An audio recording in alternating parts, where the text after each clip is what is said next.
TSPSC paper leakage పై ఇవాళ హైకోర్టుకు SIT report అందించనుంది.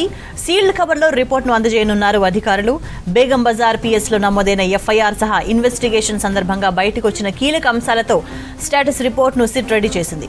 పేపర్ లీకేజ్ ద్వారా 5 గ్రూప్ 1 సభ్యులు, 2 అసిస్టెంట్ ఇంజనీర్, 2 డిఏఓ పరీక్షలు రాసినట్లు గుర్తించారు. మరోవైపు 17 మంది నిందితులిచ్చిన వివరాలతో అనుమానితులందరినీ విచారించారు. ప్రధాన నిందితుడు ప్రవీణ్, రాజశేఖర్ రెడ్డితో పాటు మొత్తం 17 మంది నిందితులకు సంబంధించిన పూర్తి వివరాలతో స్టేటస్ రిపోర్టు రెడీ చేశారు. ఇన్వెస్టిగేషన్లో భాగంగా 450 మందికి పైగా విచారించినట్లు తెలుస్తోంది. అక్టోబర్ 16న జరిగిన గ్రూప్ 1 పేపర్ ఎప్పుడు లీక్ చేశారనే వివరాలు కూడా రిపోర్టులో పేర్కొన్నట్లు సమాచారం. ఇందులో 100కు పైగా మార్కులు వచ్చిన వారందరినీ కూడా విచారించినట్లు తెలుస్తోంది. దర్యాప్తులో TSPSC chairman Janardhan Reddy, secretary Anitha Ramachandran, confidential section officer Shankara లక్ష్మిలు ఇచ్చిన స్టేట్మెంట్స్ ను ప్రస్తావించినట్లు తెలుస్తోంది. టీఎస్పీఎస్సీ పేపర్ లీకేజ్ పై ఇవాళ హైకోర్టుకు సిట్ రిపోర్ట్ అందించనుంది. సీల్డ్ కవర్లో రిపోర్ట్ను అందజేయనున్నారు అధికారులు. బేగం బజార్ పిఎస్లో నమోదైన ఎఫ్ఐఆర్ సహా ఇన్వెస్టిగేషన్ సందర్భంగా బయటకొచ్చిన కీలక అంశాలతో స్టేటస్ రిపోర్ట్ను సిట్ రెడీ చేసింది. పేపర్ లీకేజ్ ద్వారా 5 గ్రూప్ 1 సభ్యులు, 2 అసిస్టెంట్ ఇంజనీర్, 2 డిఏఓ పరీక్షలు రాసినట్లు గుర్తించారు. మరోవైపు 17 మంది నిందితులు ఇచ్చిన వివరాలతో అనుమానితులందరినీ విచారించారు అధికారులు. దీనికి సంబంధించి మరింత సమాచారం షరీఫ్ అందిస్తారు. షరీఫ్, ఇప్పటికే హైకోర్టు గతంలోనే సిట్ దర్యాప్తుకు సంబంధించి పూర్తి వివరాలు షీల్డ్ కవర్లో హైకోర్టుకి సమర్పించాలంటూ కూడా ఆదేశాలు ప్రభుత్వానికి జారీ చేసింది. దాంట్లో భాగంగానే సిట్ ఇప్పటివరకు చేసినటువంటి దర్యాప్తు ఎంతవరకు వచ్చింది, ఎంతమంది జ్యుడిషియల్ రిమాండ్లో ఉన్నారు, ఎంతమందిని కస్టడీలోకి తీసుకొని విచారణ చేస్తున్నారు, ఎప్పుడు ఎంతమందిని అరెస్ట్ చేశారు, ఎవరెవరు ఇందులో సాక్షులుగా మెన్షన్ చేయడం జరిగింది, ఎన్ని పేపర్స్ లీక్ అయ్యాయి, లీక్ అయినటువంటి పేపర్స్ వస్తున్నటువంటి ఆరోపణలకు ఏ పేపర్లు ఎవరెవరు లీక్ చేశారు, ఎవరెవరు ఎగ్జామ్స్ రాశారు అనేటువంటి అంశాలపైన అన్ని రిపోర్ట్ని అంతా కూడా సిద్ధం చేయడం జరిగింది.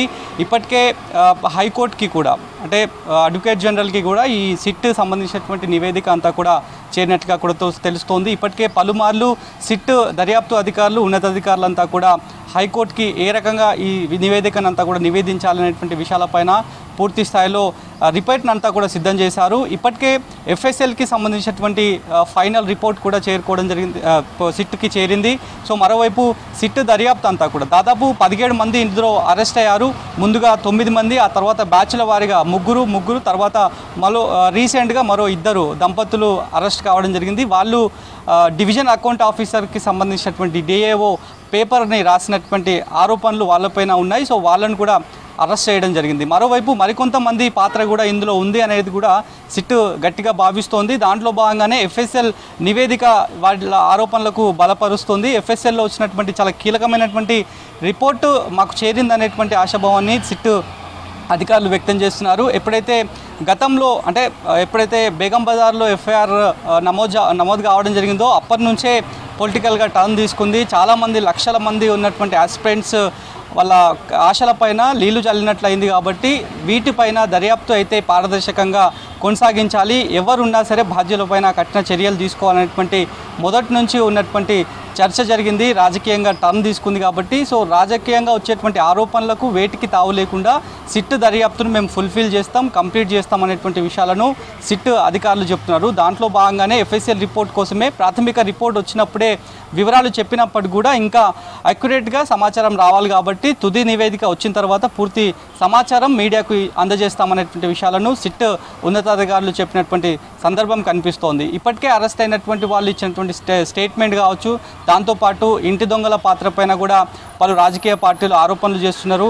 కమిషన్లోనే లొసుగులున్నాయి, కమిషన్లో సభ్యుల కారణంగా ఈ రకమైనటువంటి పెద్ద డ్యామేజ్ జరిగింది, కొన్ని సంవత్సరాల పాటు నిరీక్షించినటువంటి అభ్యర్థులకు ఈ రకంగా ప్రభుత్వం ఒక బ్యాడ్ న్యూస్ని తెర మీదకి తీసుకొచ్చింది అనేటువంటి విషయాలపైన చాలా ఆరోపణలు చేసినటువంటి సందర్భంలోనే ఏకంగా సెక్రటరీని కూడా ఇందులో విచారణ చేయడం జరిగింది. పలుమార్లుగా విచారణ చేశారు. ఎందుకంటే ఇందులో అరెస్ట్ అయినటువంటి వాళ్ళలో టీఎస్పీఎస్సీ కమిషన్లో పనిచేసేటువంటి చాలామంది శాశ్వత ఉద్యోగస్తులు ఉన్నారు. అందులో ప్రవీణ్ కావచ్చు, తర్వాత అసిస్టెంట్ సెక్షన్ ఆఫీసర్ షమీం కావచ్చు, మరికొంతమంది అవుట్సోర్సింగ్ రాజశేఖర్ రెడ్డి, అదేవిధంగా ప్రవీణ్, రమేష్ సురేష్లు వీళ్ళంతా కూడా ఉన్నారు. కాబట్టి వీళ్ళు అరెస్ట్ అయినటువంటి జ్యుడిషియల్ రిమాండ్లో ప్రస్తుతం ఉన్నటువంటి వాళ్ళలో కూడా కొంతమంది కమిషన్ సభ్యుల దగ్గర వ్యక్తిగత సలహాదారుగా చాలామంది విధులు కొనసాగించి మానేసినటువంటి వాళ్ళు కూడా ఉన్నారు కాబట్టి వాళ్ళను విచారణ చేయడం జరిగింది. కమిషన్ దగ్గర పూర్తి డీటెయిల్స్ తీసుకున్నారు. ఇప్పటికే పలుమార్లు వాళ్ళను విచారణ చేశారు. ఆ తర్వాత కాన్ఫిడెన్షియల్ సిస్టమ్కి ఇన్ఛార్జ్గా వ్యవహరిస్తున్నటువంటి శంకర్ లక్ష్మిని దాదాపు కొన్ని రోజుల పాటు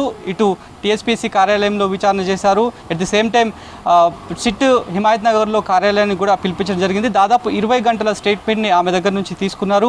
ఆ తర్వాత కాన్ఫిడెన్షియల్ క్రెడెన్షియల్స్ అన్నీ కూడా శంకర్ లక్ష్మి ఒక డైరీలో నోట్ చేసుకుందనేటువంటి ఆరోపణలు మొదట్లో రావడం జరిగింది. ఆరోపణలో నిజమెంత అనేటువంటి విషయాలపైన ఆరా తీయడం జరిగింది. అందులో భాగంగానే కస్టడీకి తీసుకున్నటువంటి మొదటిగా 9 రోజుల పాటు వీళ్ళందరినీ కూడా కస్టడీకి తీసుకున్నారు.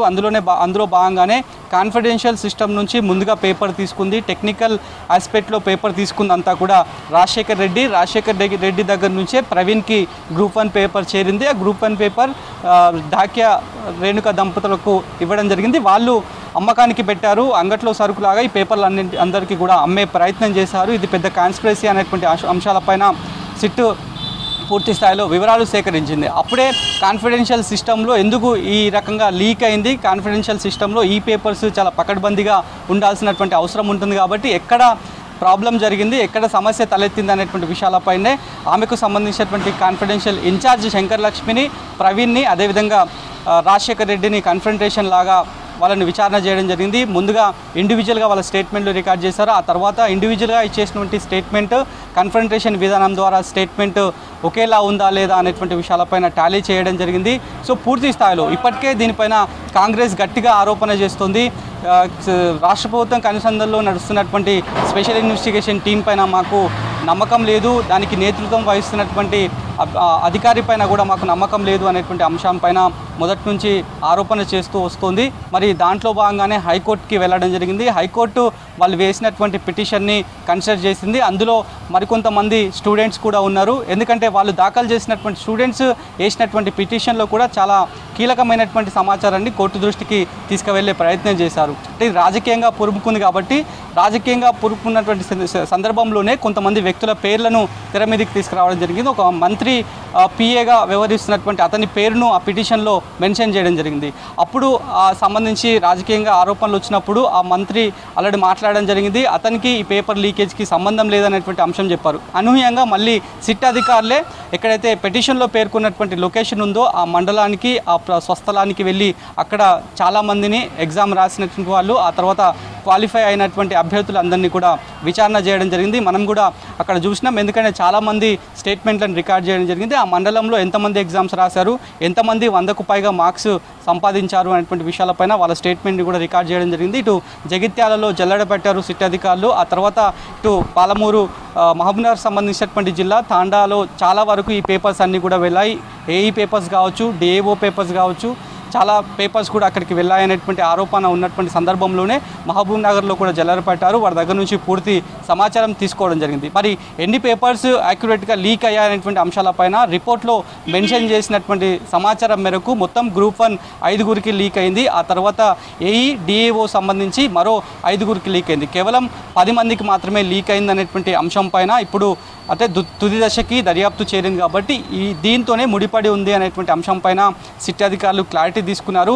మరోవైపు ఎక్కడైతే ఆర్టీసీ క్రాస్ రోడ్, అశోక్ నగర్కి సంబంధించినటువంటి కోచింగ్ సెంటర్లలో కోచింగ్ తీసుకున్నటువంటి వాళ్ళు, రాసినటువంటి వాళ్ళు, ఆ తర్వాత ఇందులో ఆరోపణలు ఎదుర్కొని జ్యుడిషియల్ రిమాండ్ ఎదుర్కొంటున్నటువంటి వాళ్ళతో ప్రత్యక్షంగా పరోక్షంగా సంబంధాలు ఉన్నటువంటి వాళ్ళకు ఆల్రెడీ ఇప్పటికే ఆదేశాలు జారీ చేయడం జరిగింది. వాళ్ళకు కూడా వ్యక్తిగతంగా హిమాయత్ నగర్లో సిట్ కార్యాలయానికి రావాలి, పూర్తి సమాచారం ఇవ్వాలనేటువంటి అంశం పైన వాళ్ళు చెప్పడం జరిగింది. ఇప్పటికే 160 సిఆర్పిసి కింద, 91 సిఆర్పిసి కింద చాలామందికి నోటీసు జారీ చేసినటువంటి సందర్భం ఉంది. కొంతమంది రాజకీయ వ్యక్తులకు కూడా నోటీసులు జారీ చేశారు. అయితే పోలీసులు ఒకటే చెప్తున్నారు, సిట్ అధికారులు కూడా ఒకటే చెప్తున్నారు, నోటీసులు సర్వ్ అయినంత మాత్రం వాళ్ళందరినీ కూడా బాధ్యులు చేయలేం, ఇందులో సాక్షులుగా కూడా పెట్టే చాలా ఆస్కారం ఉంది. ఇప్పటికే దాదాపు 450 మందిని విచారణ చేయడం జరిగింది. అందులోనే 100కు పైగా వచ్చినటువంటి వాళ్ళ లిస్ట్ కూడా ఉంది. కాబట్టి ఇంకా కోర్టు ఏ రకమైనటువంటి నిర్ణయం ప్రకటిస్తుంది ఈ రిపోర్ట్ పైన చూడాలి. రైట్ షరీఫ్.